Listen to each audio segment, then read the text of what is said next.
Bienvenue sur Horror News. Salut à vous fans d'horreur, ici Marc pour Horror News, l'émission qui vous déterre les infos du monde de l'horreur. Et cette semaine on démarre avec de nouvelles images pour le film Alien Romulus du réalisateur Fede Alvarez. On apprend en même temps que le réalisateur d'Aliens, James Cameron, a participé à l'écriture du scénario afin de faire passer d'une ambiance du premier film au début pour glisser vers celle du second au fur et à mesure. Le film suivra un groupe de jeunes pillards s'attaquant à une station spatiale abandonnée avant de se retrouver face à face avec une forme de vie plutôt hostile. Sortie prévue le 14 août au cinéma.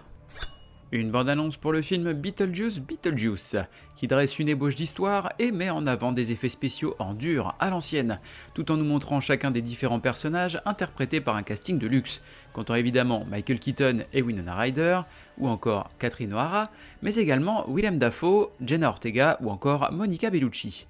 Sortie prévue le 5 septembre au cinéma.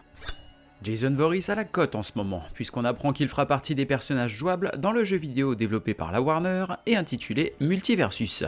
Il s'agira d'un jeu de combat façon Smash Bros, le tout gratuit avec de nombreux personnages du studio, issus de franchises comme Gremlins, Scooby-Doo ou encore Rick et Morty. Sortie prévue le 28 mai sur PlayStation, Xbox et PC. Les actrices Barbara Crampton, notamment connue pour Reanimator, et Lin Shaye, notamment connue pour Insidious, seront au casting du film intitulé The Possession at Gladstone Manor. On y suivra une jeune femme qui, après la disparition de sa mère, va entreprendre de postuler au même poste que sa mère avant sa disparition. Elle découvre bientôt de nombreuses autres disparitions et demande alors de l'aide à ses frères, criminels et anciens militaires, afin d'affronter les sombres forces à l'œuvre dans cette demeure. Premières images pour l'adaptation horrifique de Peter Pan par l'équipe de Winnie the Pooh Blood and Honey, intitulée Peter Pan's Neverland Nightmare. On y suivra Wendy tenter de secourir son frère Michael du démoniaque Peter Pan, aidé dans sa quête par la fée Clochette qui n'est autre qu'une droguée pensant prendre de la poussière de fée. Sortie prévue pour Halloween 2024. La saison 1 de la série télé récente Chair de poule devrait avoir droit à une novélisation qui apporterait des réponses alors que la série, dispo sur Disney+, se terminait plutôt sur un cliffhanger. La nouvelle saison de la série devrait s'intéresser à de tout nouveaux personnages pour une nouvelle histoire. Sortie de cette novélisation intitulée Goosebumps The Haunting Returns le 1er octobre en VO. Le réalisateur du film Psycho Gorman, Steven Kostanski, revient avec un film hommage aux comédies horrifiques de monstres des années 80 intitulé Frankie Frico, dont nous avons les premières images. On y suivra un homme bourreau de travail qui va libérer accidentellement un trio de fauteurs de troubles, mené par Frankie Frico, le monstre de la fête. Notre héros devra vaincre le trio et tout remettre en ordre avant le retour de sa femme. Sortie prévue le 4 octobre, date US. James Wan devrait produire une série reboot de la série américaine culte des années 60 des Munsters et intitulée 1313. Ce reboot plus sombre serait dirigé par Lindsay Anderson Beer, notamment connue pour avoir réalisé Cimetière aux origines du mal, et reviendrait donc sur la vie de cette famille monstrueuse évoluant dans l'univers des monstres classiques d'Universal. La hype monte encore pour le film Terrifier 3, puisqu'on apprend que la légende des effets spéciaux, Tom Savini, y fera une apparition. Une manière pour Damien Leone de rendre hommage à un de ses modèles et un pur pionnier du gore. La série Dexter s'offre un spin-off intitulé Dexter Original Sin, avec Patrick Gibson incarnant le jeune Dexter et Christian Slater incarnant son père adoptif et mentor. On y suivra un jeune Dexter passant d'étudiant à tueur en série vengeur alors qu'il démarre un internat dans la police scientifique de Miami. La série sera dirigée par Clyde Phillips, déjà aux commandes de la série originale. Le mystérieux projet de film d'OVNI, réalisé par Steven Spielberg et scénarisé par David Koepp, notamment scénariste de Jurassic Park, se date pour une sortie le 15 mai 2026. Mais c'est tout ce qu'on sait sur ce projet pour l'instant.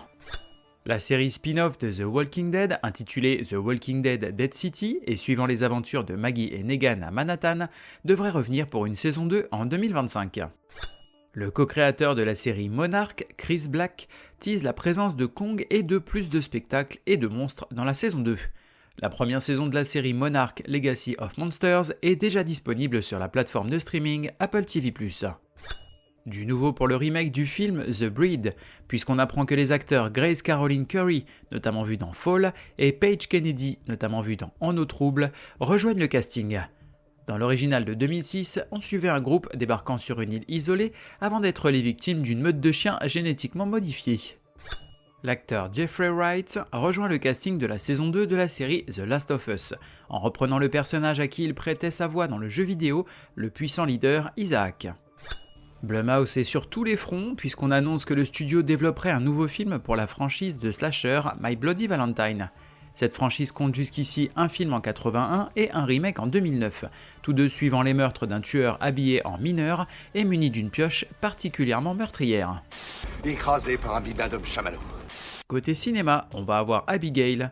Suite au kidnapping de la fille d'un puissant magnat de la pègre, un groupe de criminels amateurs pensait simplement devoir enfermer et surveiller cette jeune ballerine afin de pouvoir réclamer une rançon de 50 millions de dollars. Retirés dans un manoir isolé, les ravisseurs commencent mystérieusement à disparaître les uns après les autres au fil de la nuit. C'est alors qu'ils découvrent avec horreur que la fillette avec laquelle ils sont enfermés n'a rien d'ordinaire. Sortie prévue le 29 mai. In a Violent Nature, au cinéma US. Un tueur mort-vivant sort de sa tombe pour venir trucider un groupe de jeunes s'amusant sur son domaine. Sortie prévue le 31 mai. Êtes-vous convaincu à présent que M. Dandridge n'est pas un vampire ?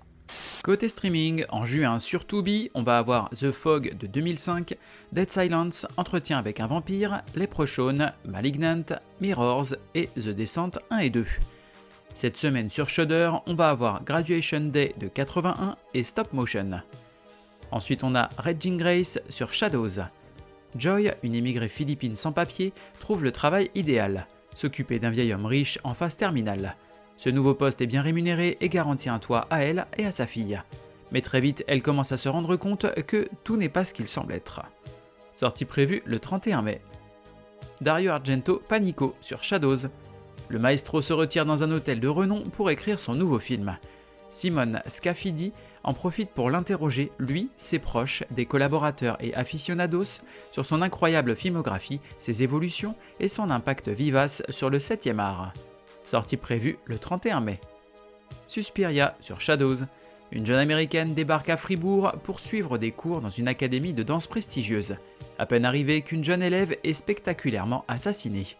Sous le choc, elle est bientôt prise de malaise et de cauchemars alors que les morts se succèdent et qu'elle découvre que la demeure abritait autrefois une terrible sorcière. Et si l'école était encore sous son emprise.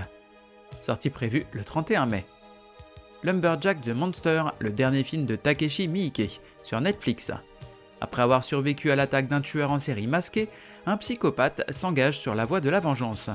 Sortie prévue le 1er juin. Groovy. Côté livre, on va avoir Nos plus beaux effets 2 chez les éditions Faute de Frappe. La crème de l'horreur française et internationale est de retour, avec de nouveaux invités dans un recueil explosif de 23 textes inédits. Sortie prévue le 29 mai. Wishmaster de Peter Atkins et Christian Francis aux éditions Faute de Frappe. Novélisation inédite en France du film éponyme des années 90, Wishmaster, qui nous invite à la rencontre du djinn, un mauvais génie dont la tâche est d'exaucer nos meilleurs vœux et surtout nos pires cauchemars. En bonus, une préface inédite du réalisateur Robert Kurtzman. Sortie prévue le 29 mai. Danse de sang de Frédéric Livens aux éditions Faute de Frappe. Un décès accidentel, une présence par-delà la mort, une cérémonie dangereuse qui tourne mal. En cherchant des réponses, Véronique va libérer le Dévoreur, un démon aussi ancien que le monde lui-même, et elle seule pourra mettre fin à la vague de meurtres qui s'abat sur la ville. Lorsqu'une des plus féroces abominations du panthéon vaudou s'invite dans votre quotidien, les morts s'accumulent au gré des accords d'une danse de sang. Et si par amour, vous ouvriez les portes de l'enfer ? Sortie prévue le 29 mai. Slugs de Sean Hudson aux éditions Faute de Frappe. Une histoire de bébête visqueuse dont il faut se méfier de l'apathie apparente. Sans crier gare, elle rampe, bave et vous tue. Sortie prévue le 29 mai. Elverine en comics chez Marvel. Mini-série en 4 numéros dans laquelle une force démoniaque connue sous le nom de Bagragoul est arrivée sur Terre et a réuni Wolverine et le Ghost Rider. De nos jours, quel événement ramènera le Elverine dans la rue et vient-il pour faire le bien ou le mal ? Sortie du numéro 1 prévu le 29 mai en VO. Bucket List of the Dead, tome 13 d'Aro Asso en manga. Malmené et exploité par son chef, un jeune homme est devenu esclave de son entreprise. Mais quand une invasion de zombies se produit, il retrouve goût à la vie en se lançant dans la réalisation d'une liste de 100 choses à faire avant de devenir zombie. Sortie prévue le 31 mai. Je vois des gens qui sont morts. Côté jeux vidéo, on va avoir Multiversus sur PlayStation, Xbox et PC. Donc ça c'est le jeu de combat gratuit dont je vous ai parlé dans les news. Sortie prévue le 28 mai. It Sleeps Below the Are sur PC. Un court jeu d'exploration se déroulant dans un village côtier isolé du nord-est de l'Écosse. Explorez la baie de Kellas et ses forêts, grottes et océans environnants pour découvrir ce qui se cache sous le village couvert de brouillard. Sortie prévue le 31 mai. Terminons cet épisode avec un événement et ce sera le festival Cinéma Interdit.